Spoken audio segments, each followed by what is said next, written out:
fool, I have some incredible news. Whoa, All Might, what's the good news? The Deku and Tokoyami Funko Pops are alive, and they're in the hospital now, and I think if we can get them to talk, we can find out what happened and why Tokoyami killed Deku. All Might, that's awesome.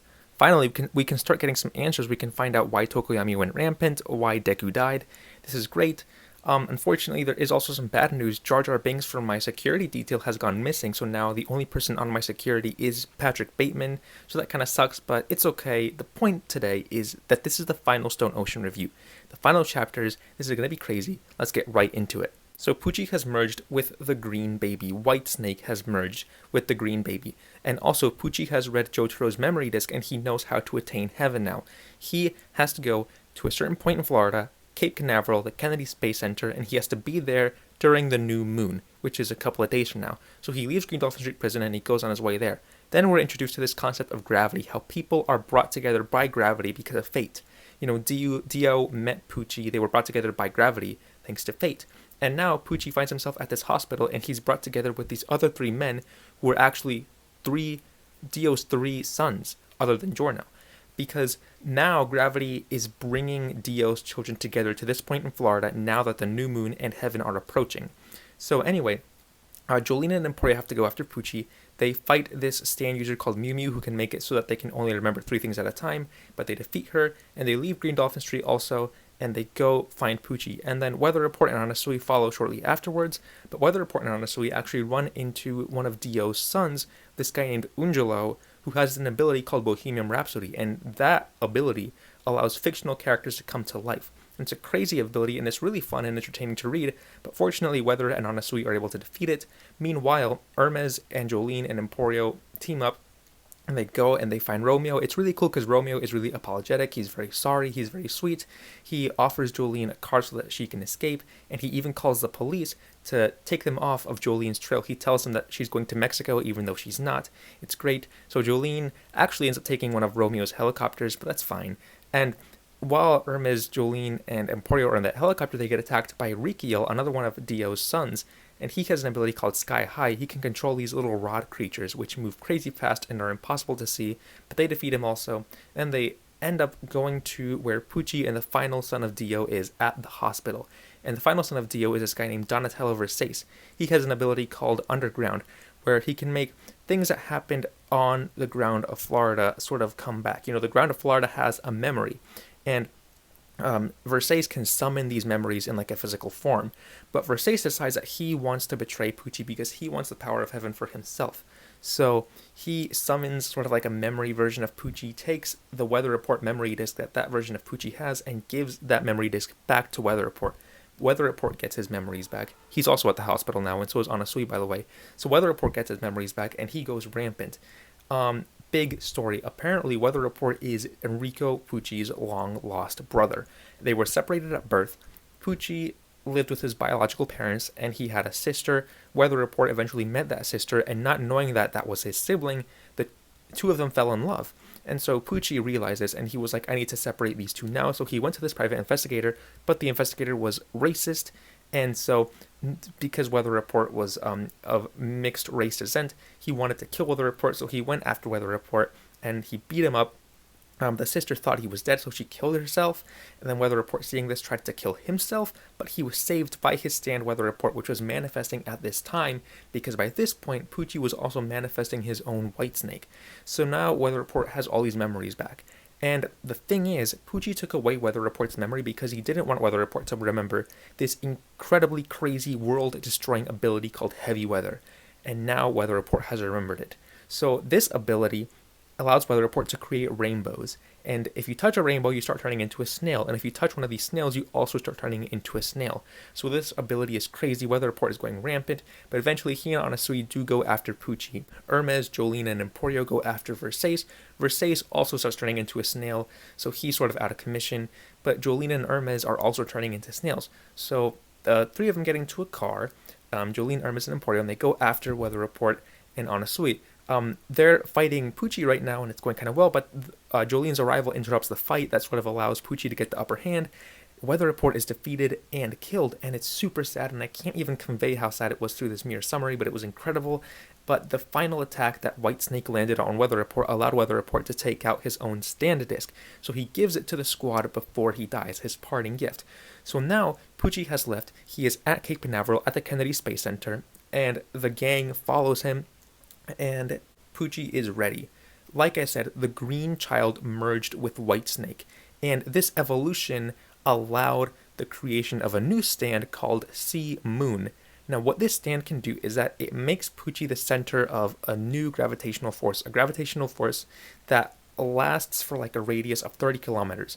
And so now that the Jolyne squad is getting close to Pucci, they start experiencing this altered gravity. They start falling horizontally, and it's so weird. And it's a very tough fight against Pucci and Sea Moon, but fortunately Jotaro arrives because, well, like I said in the last arc, Jolyne actually retrieved the Jotaro memory disk, and she sent it back to the Speedwagon Foundation, and she also read it. That's how she knew where Pucci was going. So she sent it back to the Speedwagon Foundation. Jotaro got it back. Now he's back to fight alongside his daughter and her friends. It's incredible. But Pucci's stand evolves again. It goes from Sea Moon to this new crazy stand called Made in Heaven. And this is the final stage of Dio's and Pucci's Heaven plan. Now, Made in Heaven has the ability to speed up time. And the way this works is that Pucci wants to reset the universe. So by speeding up time, Made in Heaven makes it so that the remaining time of our universe happens super quickly in like an instant, and we get to the reset point and the universe starts again. So that's what's happening right now. The time is speeding up. Pucci can still move normally since he's like the user. And so it's super hard for the heroes to fight him. And Pucci has a crazy upper hand, and so it's a terrible fight. The good guys are losing tremendously, and they end up in this little marsh area, and they're all dying, all except Emporio. And Jolyne is like, we're not going to make it. Emporio, take Weather Report's memory disk. She puts him on a little dolphin. The dolphin rides away super quick because it's good in the water. Pucci tries to go after Emporio, but Jolyne and everyone else dies. But Emporio makes it alive, and the universe is reset. And so Emporio finds himself at a time in this new universe that corresponds to the point in the old universe when Jolyne was meeting with Jotaro in the visiting ward of Green Dolphin Street Prison. Now, what Pucci wants is that he wants sort of 2 full cycles of the universe to take place. So the first cycle already happened thanks to Made in Heaven, and now we are in the second cycle. The second cycle hasn't been fully completed because we're still at the point where Jolyne is in prison. We haven't gotten to the point at Cape Canaveral yet. So the second cycle is in progress, but it hasn't been completed. Pucci wants the second cycle to be completed so that people will have experienced their whole lives, I guess, twice. So people will always know what's in store for them, what their fate is. This is Pucci's idea of heaven, always knowing what's coming to you. That's what he wants. But Emporio wants to defeat him. So now Pucci's going after Emporio in this prison. And Emporio pulls out Weather Report's stand disc, uses it. It's crazy. And it's incredible because there was another latent ability that Weather Report didn't know about. So Emporio uses this ability to manipulate the concentration of oxygen in the air. So oxygen is essential for us, but at high concentrations, it can be deadly. So he enhances the concentration to 100% oxygen concentration. Pucci cannot take it, obviously, so he dies. And now that the user of Made in Heaven is dead and Made in Heaven is defeated, this new universe couldn't complete its full second cycle, so heaven was not attained.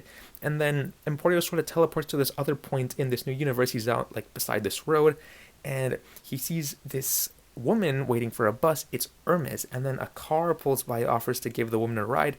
In the car, it's Jolyne and Anasui. They also offer Emporio a ride. He gets in, and then along the way, they see another man on the road. It's Weather Report, and Emporio's like crying. It's super sad because, I mean, these are his buddies, these are his friends, but they're not the ones that he met and fought alongside.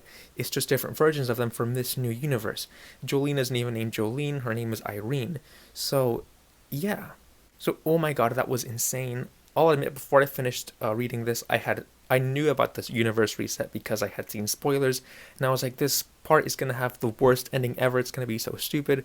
Why did I bother reading through 6 emotional and incredible parts of this series just to have it all reset and undone at the end? Was it all for nothing? Did I waste my time? But this ending I actually really, really liked. So it wasn't like a complete win for the good guys, but it also wasn't a complete and total loss. Because even though the universe was reset, Pucci and Maiden Heaven were defeated. Heaven was never attained. And now we're in this new universe where the good guys never had to fight Pucci at all. And so they're now all outside of Green Dolphin Street Prison, and they're all okay, and they're all able to meet each other in this new peaceful, calm way, you know? Sort of like in stories when two people meet, and it's in a place where they can never be together because it's like a deadly situation, and they're like, oh, I wish we'd met under different circumstances. These are the different circumstances where these characters are meeting. They do actually have a second chance. So even though Weather Report and everyone else died in the previous universe, they have a second chance here to, you know, build a new friendship. But it also kind of sucks because the whole bond they had created throughout Part 6 doesn't really exist anymore. And characters like Foo Fighters they never even existed because Pucci was never there to create them. So it's really bittersweet, but it's a very compelling and unique and just so interesting ending because, like I said, it's not like straightforward they win or they lose. It was like a near loss, and this very complicated thing happened, and it was just so interesting and incredible, and I really like it. It's so bittersweet and incredible, and it just encompasses the vibe perfectly, and I loved it, and I love the way it sets up this new alternate universe for Jojo without completely scrapping or ruining the efforts of the old one. People are still happy, and in fact, this new version of Jolyne and Honestly say they're going to visit Jolyne's father, Jotaro, so even Jotaro exists. So it's great. It's not all bad, and it's just a really good ending, I think, and I don't know, I liked it. Other than that, obviously these arcs were incredible because of the fights. The stands are super unique. I loved Bohemian Rhapsody. Seeing all the fictional characters come to life. There was a reference to the main character, Fist of the North Star, how he came to life and fought some bad guys from Fist of the North Star. And then it was a super fun fight. And then as time was speeding up because of Maiden Heaven, you know, obviously we saw how this was catastrophic for the rest of the world. You know, there was a manga artist who couldn't keep up with the deadlines. But then we see a reference to Rohan because, you know, the manga artist was like, you know, no one can keep up with these deadlines. And then, like, their boss or whatever was like, yeah, there is someone who can. It's Rohan. So obviously Rohan is a little jerk, cheating the system, you know, doesn't even care the universe is going to be reset because, you know, he can still make his manga, you know. It's hilarious. I love the reference, and the fights are incredible. They're so unique. And also, we got more like little trivia stuff, you know, the whole concentration of oxygen thing. The little rod creatures that I mentioned from Sky High, the ability, those are, I think, real, and they're really interesting and unique. And also, Weather Report's past and backstory, so interesting, so compelling, so marvelous. And it was so cool, and I loved it. It was just, it's such an amazing part. Part 6 was fantastic. You know, Araki's writing was always incredible ever since Phantom Blood, but you can really tell how it just gets better and better and better and better, just like how the writing just improves enormously, and I can't wait for Part 7. So yeah, that's it. That is Stone Ocean. Like I said, I love this part. I can't wait for Steel Ball Run. I don't think I'll be doing reviews for that part of JoJo. You know, I think I want to branch out my content and try different things, but regardless, I love this, and I cannot wait for Steel Ball Run. Steel Ball Run, you say? What? What was that?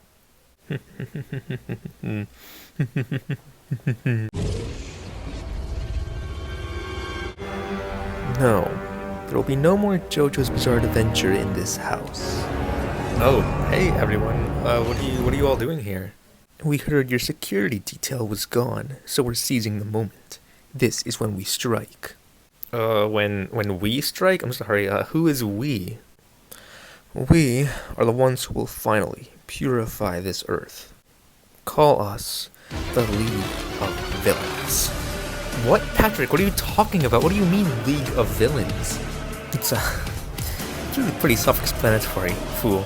You see, these 6 alphas have rallied under me, the ultimate Sigma male, under the cause of, purification. You know, our names, they might say that we're villains, but in reality, we are the ones who are in the right.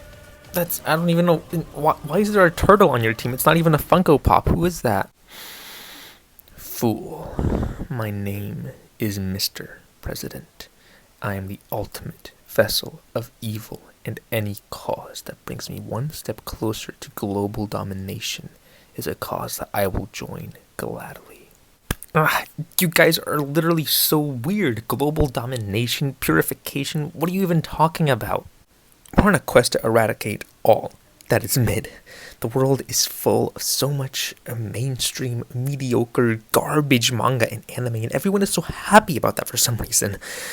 It's like no one knows how to appreciate true underrated works of art. Absolute peak, like Evangelion and Berserk. The only thing you morons care about is Jojo's Mid-Adventure and Mid-Hero Academia. It's disgusting. It's repulsive. It's mid. Oh, wait a minute, Patrick. I read Berserk. I like Evangelion. I don't get why you're so mad. You're not a true fan of those peak franchises. Fool. You're just cringe. I know you watch Marvel movies, you watch My Hero Academia movies, and that you buy just an abhorrent amount of My Hero Academia Funko Pops. You consume these brain-dead franchises happily, and you're doing the absolute bare minimum when it comes to entertainment. I mean, have you even heard of Huey Lewis in the News? Ugh, Patrick, you can't be so mean, and like, half of the people in your little league are from super mainstream franchises. I mean, that turtle is a Jojo reference. You got All for One from My Hero Academia. You got Saw from Saw. You got 2 Marvel characters in that, and Joker from DC. What are you talking about? Yeah, man, I didn't know you had it out for us Marvel folks. I mean, what even is up with that? Those of us from mid-franchises renounced our places in those universes.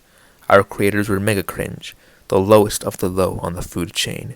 They wrote us as cliché, garbage characters, just so they could sell us to the masses and make millions off of our souls. So we're breaking free, deciding on our own personalities, our own motivations, our own lives. We're evolving and becoming peak. That's right, fool. And you are the ultimate beta, supporting these mid-franchises and their creators. So you're going to be the first one to die. So, wait a second. All those awful things that have been happening, Tokoyami getting brainwashed, Deku dying, my mangas getting destroyed, my room being ransacked, Jar Jar disappearing, that was all you? Yeah. I had Thanos over here brainwash Tokoyami using the Mind Stone, and then you stupidly put me right next to Tokoyami's prison thanks to my position in the security detail, so when you weren't looking, I tore Tokoyami to pieces with my fire axe. Destroying those mid-heroes, one step at a time. No, you'll never win. Tokoyami and Deku will recover, and they'll defeat you. Not if we have anything to say about it. Charge!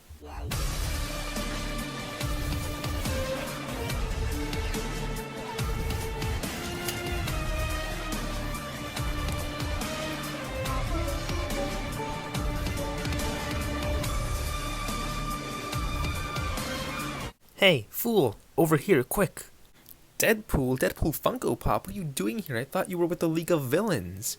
Well, I was, but that was only because I thought we were going to do fun stuff. Maybe we would do some rampages, ransack some rooms, just fun delinquent stuff like that. I didn't know they wanted to purify the universe or whatever. They seriously hate any fun kinds of pop culture. So I was like, I don't want to be a part of this anymore. So I went to Big Deadpool over here for help. That makes sense, I suppose. So what do we do? Well, during my stay at the League, I found out that Bateman is actually a huge poser. You know how he likes Berserk? Well, apparently he's never even finished the series. He read Volume 1, and now he thinks he's like a huge Sigma or whatever. Whoa, are you serious? Yeah! Alright, that gives me an idea. It's going to involve some self-sacrifice, but I just don't know any other way. So, what if I go online, right? I find out what Berserk is about, and then I spoil it for him. I think that might just work, but are you sure you want to do that to yourself? I mean, you've barely read any Berserk yourself, and you're going to read just all the spoilers? If that's what I have to do to stop the League, then yes. Bateman!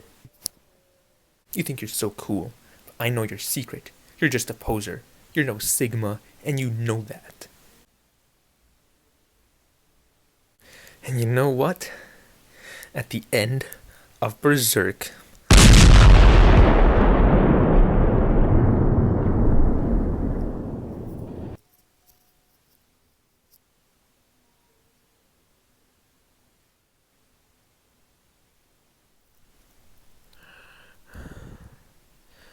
You idiot.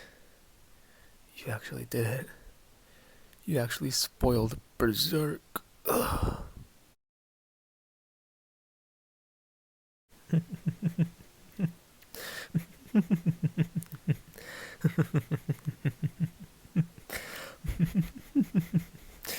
Oh, fool.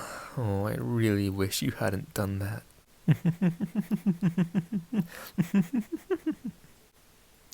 Fool! Oh, you like Jojo? You like Stone Ocean so much? Well, how's this for a Jojo reference? Behold, hip to be square. What? You have a stand? I sure do. Hip to be square. A stand with the ability to make everyone around me go psycho, while making me seem like a completely normal citizen. It's not a completely strong stand, not like Paul Allen's stand, ugh. But, I didn't exactly summon it to make people go psycho. You think Poochie was the only one with a green child? Oh, and you're wrong. Behold, Baby Yoda. What? And now, evolve. Come together, Baby Yoda and a hip to be square, and form Sea Moon. Bateman, what? No, stop. Oh, the gravity. Oh, stop, Bateman, no. That's right, fool. You think this is the first time someone spoiled Berserk for me? I've lived through thousands of universes, and every single time I have had that universe's version of Berserk spoiled. But every time that happens, I simply reset the universe so I can try a new version of Berserk free of spoilers. And that's what I'm doing now. Please, I'm sorry. I was lying. That's not actually what happens in Berserk. It wasn't an actual spoiler. Please, stop. You were not lying. There's no turning back now, fool. Behold, made in heaven. Bateman, please don't do this. There's other awesome obscure mangas and animes out there. I mean, what about Chainsaw Man? What about Evangelion? You haven't finished those yet. Ha! They'll never replace Berserk. And anyway, I don't lose anything by resetting the universe, so why not just do it? My league will remain, since remnants of a universe always remain even after it's reset. But fool, I'll make sure you're not one of those remnants. Fool, tonight is your end. No, Patrick, stop this prank, please. Stop. No, this is the limit. You betas will never understand what it means to be peak, and you spoiled the best piece of literature ever made. You deserve what's coming to you. You deserve to be purified, to be killed, just like Paul Allen.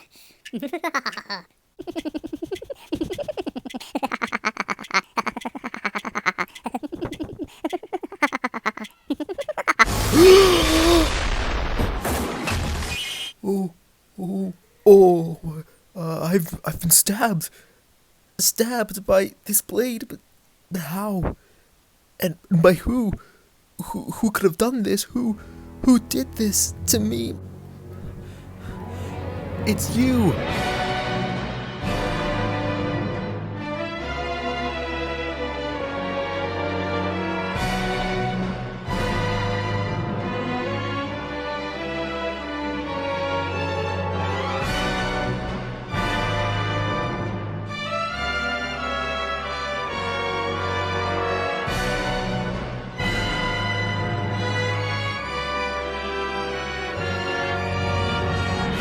Yusa's not resetting any more universes.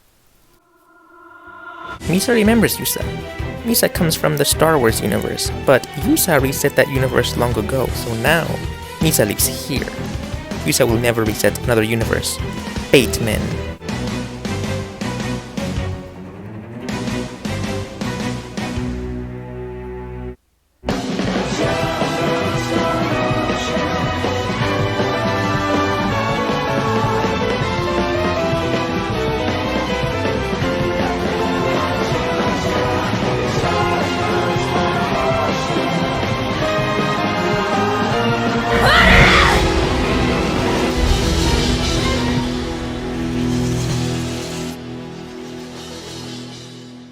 It's done. Bro, Jar Jar, that was incredible, dude. That's such a great guy. I'm so happy that he's back. Anyway, Patrick Bateman is finally defeated. The mystery has been solved. As you can see, Deku and Tokoyami are back from the hospital. All Might is there. Everyone is safe now. The League of Villains is gone for the moment. It's just incredible. And Stone Ocean is finished and read. This has just been a great series of events. Our story here is over for the time being. The mystery was solved. Stone Ocean was read. Thank you guys all so much for watching this. This has been a really, just tremendous journey. It was a long, tough process to put everything together, but I really, really appreciate everyone who watched the videos, gave them likes, just sat through them. Really thank you guys all. Thank you everyone, because this has just been fantastic. And this was a lot of fun to do. And also some special thanks to my friend who actually came up with the name for the Patrick Bateman stand ability, hip to be square. It's sort of like a little joke we do. So he came up with the name a while back. That was pretty funny, pretty cool idea on his part. Thank you for that. Thank you to everyone else who just helped me, supported me with the YouTube channel for right now, helping me, listening to my little ideas and stuff. And to my other friend, who is always just encouraging me with his words, watching the videos, leaving comments every single time, sending me texts, telling me, these are great. You guys know who you are. I'm not going to give names for your privacy and stuff, but thank you guys. You guys are incredible. Thank you to all my friends, all my family, everyone. Videos will continue, but thank you. This has been a lot of fun, and yeah, thank you guys for watching. There will be more content to come.